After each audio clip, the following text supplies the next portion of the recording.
Guys, ito na po yung labas. Yan oh, napakaganda talaga oh. May mga kalatsutsi pa.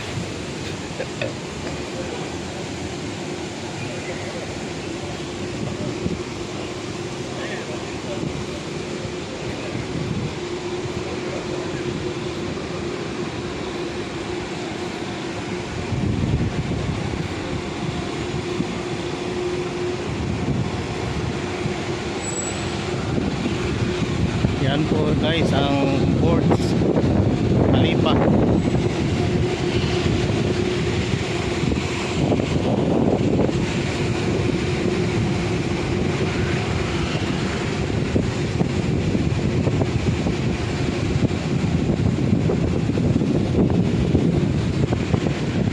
Maraming tao rito ngayon gawa ng Sabado.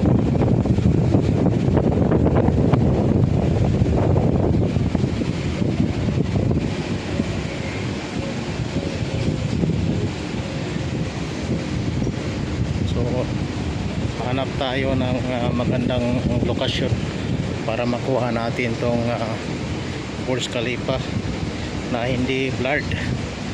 Okay guys, maraming salamat ulit.